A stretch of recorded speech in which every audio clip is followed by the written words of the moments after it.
Okay. Just securing up the barn a little bit because we're going to be moving the baby Keats out there and get him out of our guest bedroom. But welcome back to the Renewed Homestead, everybody. I'm Ben, and I was going to give you some tips. Tip Tuesday became Tip Thursday. Well, it's Saturday, so that's what you get around here. Got things happening, things we've got to get done. Starter in the truck is out, so I've got a new one, and thanks to Larry and Morris, it's not going to cost me anything other than about 20 minutes worth of time to put the new starter in.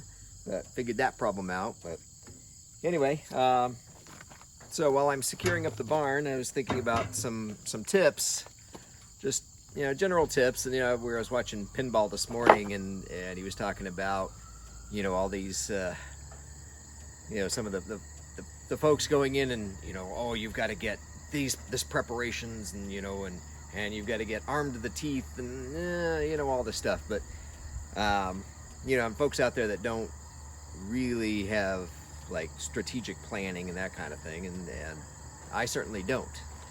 But just general, I don't know if you want to call them life tips or what, but so first one anyway that came to mind was most people keep a little things in their car for emergencies, and because the seasons are changing, although it was almost 82 degrees today, I think, it was a hot one.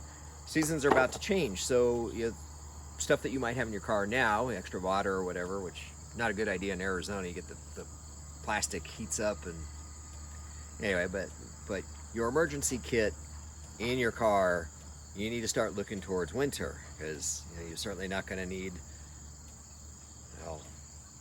goodness, I don't know what you'd have in your car for summer that you might not want for winter. But in the winter, you're definitely going to want to have an extra pair of socks, an extra jacket, blanket or two.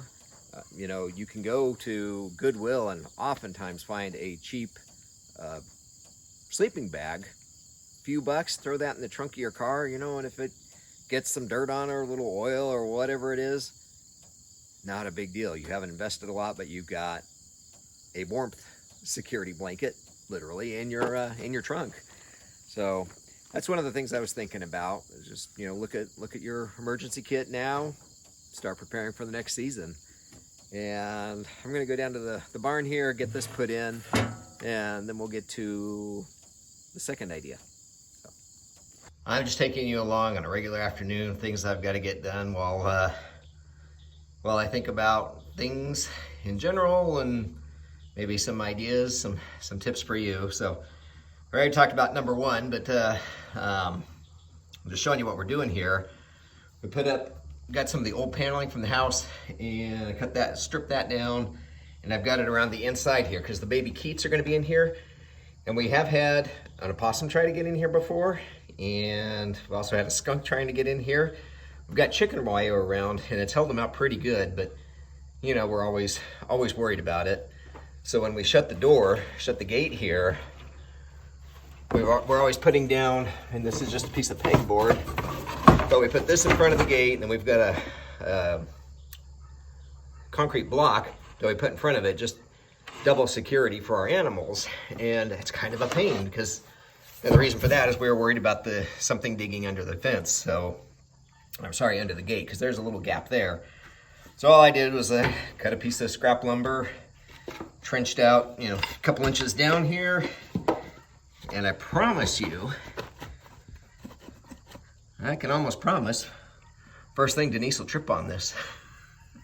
But anyway, I'm just gonna run a couple of big screws in the sides of this thing, put the dirt back around it, and then when the gate shuts, there won't be that gap anymore. But like I said, just another thing going on around here.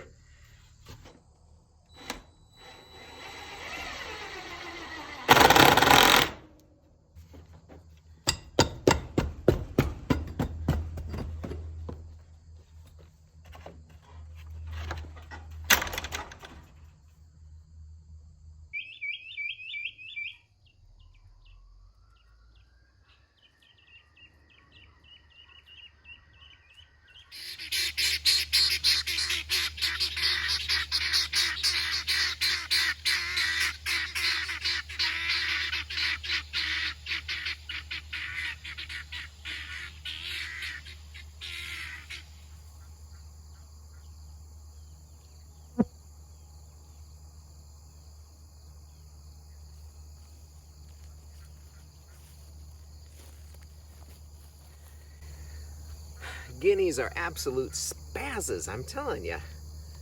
But they are a good guard dog.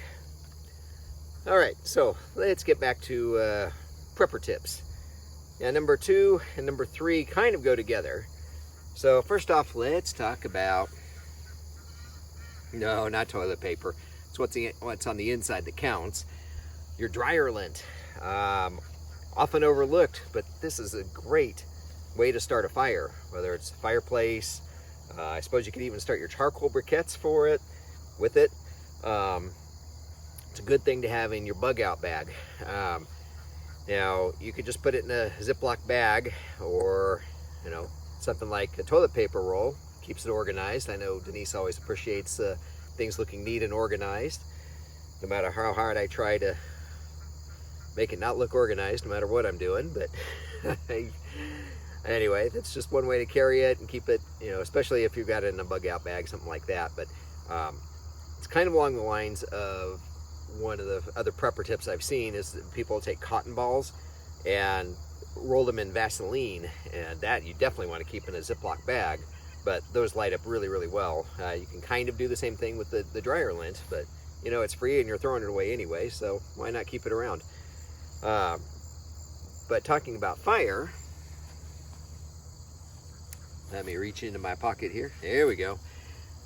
We see lots of prepper tips, the flint starters and of course lighters and fire waterproof matches and things like that. Well, I don't know about you, but I have pulled out some old packs of matches, and you try to light them and the little head just breaks away. It's no good. Lighter, click, click, click, click, click, click, click, nothing. It's out of gas. Flint. You can do flint starters. It does take some practice to get that. I know people, after you've practiced, yes, you can 1 or 2 strikes and you've got fire going. But one thing that seems to be overlooked a lot, the old toy, your magnifying glass. Donald, he lives in the house that I've been helping, get ready for painting. 1920s home, and spent 7.5 hours priming the lower 2/3 of that house yesterday, and I still got primer on me, but needed to get some things done around here, so I didn't work today. But anyway, he filled this out and he gave it to me. He's like, "Here, thought you might enjoy that." And sure enough, I haven't played with a magnifying glass in years, but believe it or not, whether it's a glass, a really good, nice glass magnifying glass, or even those little cheap plastic ones that we used to get in the Cracker Jack boxes. Put in the comments if you remember getting one of those. I've still got a couple of those, I think, out in the shop in a box of my stuff. And I know Denise is rolling her eyes right now going, of course he's got his old toy plastic stuff. but they work. It's very, very small. Obviously you're not going to start a fire in the dark, but if it's the sun's still up, you just focus that in. The sun's gone down behind the hill, so I can't do anything for you today and show you, but throw that magnifying glass in your bug out bag. But let's I did bring a lighter up just to show you here. You watch, it won't light for us, and I'll look unprofessional, but see, that just lights right on up. No reason you couldn't start the fire in your fireplace with that. Mash that before I smell like smoke all evening.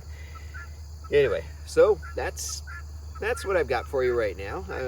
Well, you kind of got a twofer there with the cotton ball thing, but so get your bug out bag, your car bag ready for the change of seasons. Save that dryer lint and pick yourself up a magnifying glass and get that in your emergency kit, your bug out bag. They're fun to play with anyway, even if you don't start a fire with them. Well, I guess that's what you'd be doing anyway. But anyway, all right. Well, I think that's about it. I wanted to mention I've been touting get your pet spayed and neutered. We just saw an interview with a veterinarian from, I think, the UK. And it's interesting that they in non-US countries, they don't actually do like a full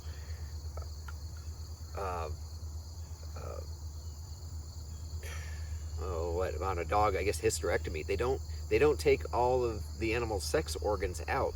They tie the tubes essentially so that they can't reproduce, but their dogs are living a lot healthier and a lot longer lives. And I didn't know. We just saw it this morning, so we'll look into it a little bit more and see if we can get you some more information about it. But most veterinarians here are not taught how to do that. It's the full, slice them open, remove the parts, and move on.